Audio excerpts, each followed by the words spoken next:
Good afternoon. We're here at our homestead, Heavenly Harvest Homestead, and we have a swarm. It seems that our hive has either got too many bees or not enough space. They have swarmed. So Ken the beekeeper is here, and he is going to explain to us what he's doing and how he's going to transport this swarm of bees into the new hive. All right, everyone. Thanks for joining us today. I was in the process of doing another job, and Beth called me and said our bees are swarming, and I was hoping that they would hold on this year, because just about every year they swarm, and it's not really anything that anybody knows about as far as why they do it. Sometimes it's because they don't have enough room. Sometimes it's too many bees. Sometimes they just get a notion to want to go somewhere else. So what I'm going to show you how to do this. All right, so what I'm going to do is I'm going to take a bucket. You can see they're all on the limb of my crepe myrtle over there. Well, I could cut that limb off, but I take the chance of dropping the bees on the ground. So what I'm going to try to do is shake them into this bucket and see if I can catch as many as possible, and then change them over to this hive over here. Now, most times you're told to move a swarm like this at least 3 miles away, but that's just not feasible. We don't have anything that's 3 miles away that's convenient. So I'm just going to move it right into this hive, and we'll just pray that God will let them set up residence there. Amen. Let me finish putting my hood on, and then I'll get over there and get started on this. It's not anything great, overly ridiculous or, hard. It's just a matter of, this is something you got to be, get accustomed to if you're going to be a beekeeper, is the swarms. Savannah, can you come and help him zip his suit up?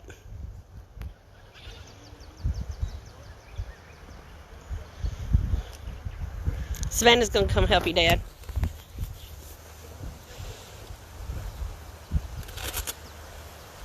Need to make sure all the zippers are completely to the, there you go.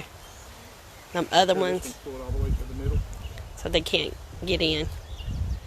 Thank you, love. Thank you. All right, now I have a full bee suit, but it is extremely hot, and I only wear it pretty much in the fall or in the winter because it is very warm. It's a full body suit. But he's got on thick pants. I bought this last year and boots. I bought this last year off of Amazon. It's just a jacket, but as long as you got long pants on, and I see a lot of guys just use shorts with this. So let's see how we can get to it. See if we can get this work. Y'all be praying for him.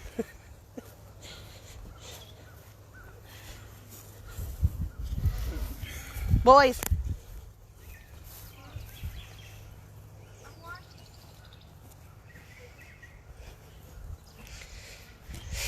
Y'all, this is as far as I'm going.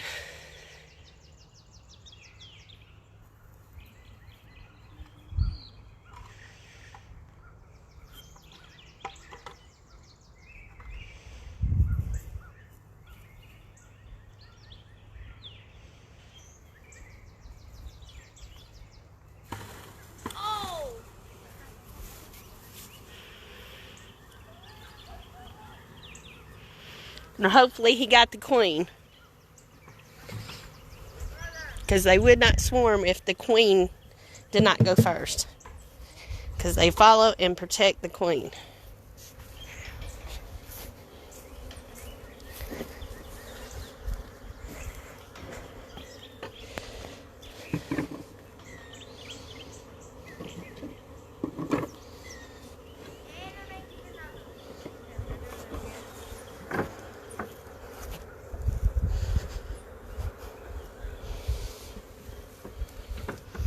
You can hear them buzzing. It's so cool. I hope y'all can hear it on the video.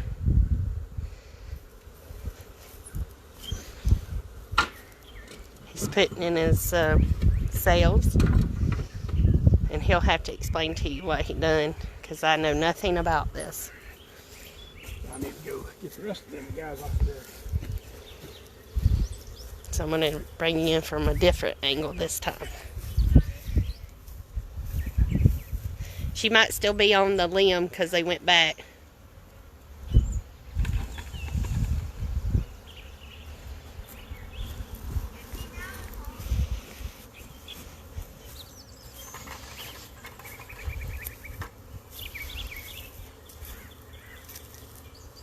They're pretty angry right now, but hopefully they'll go down inside the hive here and get in the thing. Now, if you're noticing, they're still accumulating on the limb, so I'm just going to keep repeating this until I get them to notice that this is a place where they can be safe. And if you notice the front of the other hive right now, walk right around the other and show them how they're gathering on the front. This is what I was hoping for, that having this close, some of them would decide to be over here, and some of them would decide over there. Yeah, some of them have returned here. Okay, so he's going back One more shake. for number 3. More shakes. I'm going to just keep on shaking until I get as many bees in this bucket as possible. Do you need to shut the sails? Huh?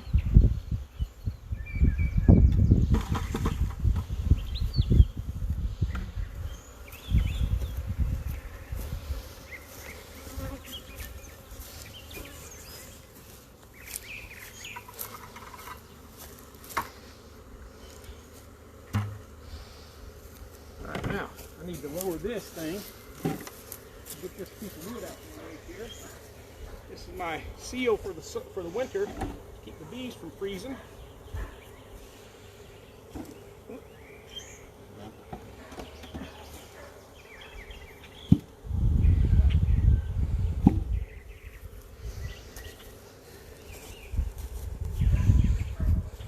Looks like they're all kind of mixing up on this back side over here. Let me run to the shop right quick and get the rest of the frames, and I'll fill the rest of this hive up. Do you need to get the little brush so you can brush them off? Okay. While he's doing that, we're going to sit right here.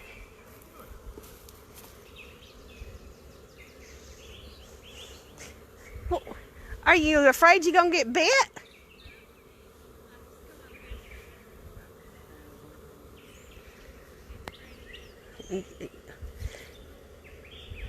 People.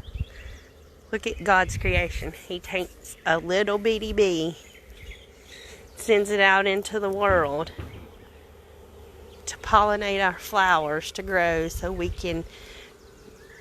can make fruits and vegetables for us so we can eat.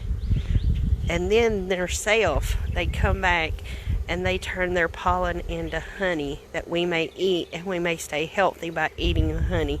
Isn't God wonderful? His creation is just amazing. He got the brush anyway. He got the little bee brush anyway. I thought he would. Alright, here's my other 2 frames. This hive holds 40 frames. What's the difference between the black frames and the wood frames? So these black frames are plastic. They've got wax coated on the side, on each side of them, and they're called right cell. So if you notice, there's already hexagons in here, and this makes it easier to harvest honey, and the bees, easier for the bees actually to make each one of their cells. Now, I've had not really very good luck with these plastic frames, but we're going to try them one more year. I think I'm going to try and checkerboard them this year. See if that does the trick. See if I can get this thing in here. I want to seat properly. There, that's good. That was good. Try not to squash any of my bees in the process. Everybody seems to be pretty happy here. So I'm going to sweep them, gently sweep them back into the hive here. See if they'll go down into the hive. I'll seal up every one of these except for one, so that they still have a place where they can get in. Because I'm not going to open up the front just yet. I want them to get accustomed to this and not try to fly back out to the tree again.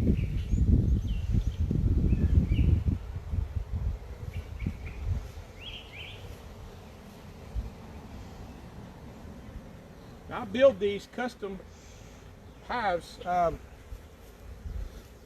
got about three people right now that are using my hives, these horizontal hives. I got the idea off of a DIY page. Dr. I never can remember his name, but he has horizontal hives, and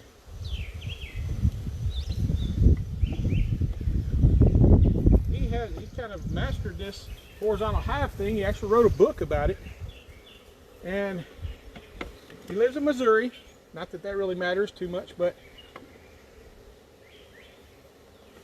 I'm trying to remember his name. All right, so what I do, what I have is I have some ventilated frames and have some solid covers, rather, not frames, solid covers. So this allows ventilation, and I'm going to have to put some holes in here to allow the bees to get ventilation all the way through. All right, so I'm going to leave them right just like this. I'm going to leave this out of here. I'm just going to lay it over to the side. And I'm just going to let them be for right now. Let them be a bee. I'm going to close the top up, except for a little bit. I'm going to leave the front of it open so they can get in and out of here. And I'm doing this just solely so they'll want to go into the frames. See if I can do this without crushing any bees.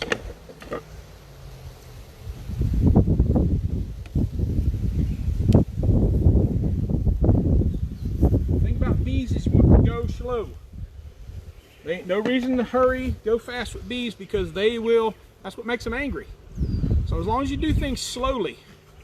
Now, one of the advantages to the horizontal hive over the traditional Langstroth type hive is these boxes here. This is called a deep box. This is a brood box. This is also a brood box. This is my honey super. All right, so they lay their eggs in these two boxes, and then they build out this top one to put my honey in. This box had honey in it the first year, and it weighed about probably 120 pounds.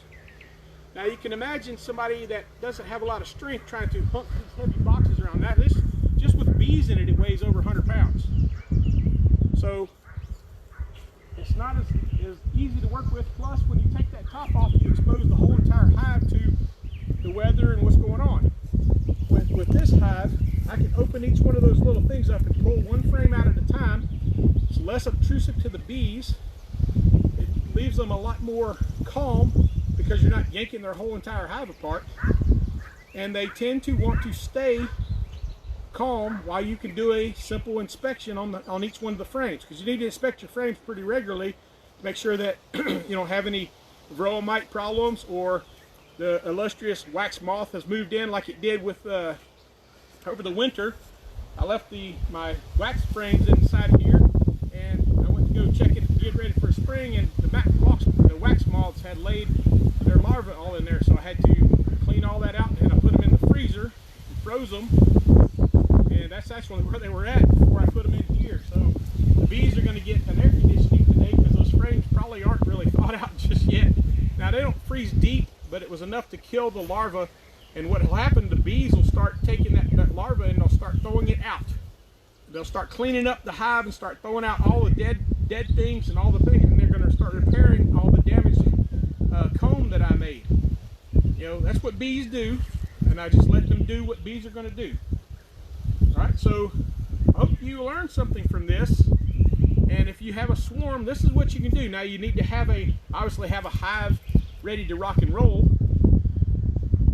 But you know, you could take, if you were in a pinch and you had another box there, I could take that top, that other deep right there, and make me another hive and put the bees in that if I were feeling the necessity to do that. Now sometimes it even is advantage if you have a hive when it's flown way off, to actually leave it right where it's at. So let's say I had a swarm that went way down there on the back side of my property. Instead of moving them all the way from down there to here, I would leave the box in place and let the bees acclimatize to that box, and then I would seal the box up and move it up to where the new location. All right, so there's two different ways to do that. So hopefully you found this video informative. And I thank you guys for watching. And as always, please subscribe, share our videos so we can help more people with their problems, or show them how to do this. But until next time, remember, God is good all the time, and all the time God is good. God bless. Have a great day.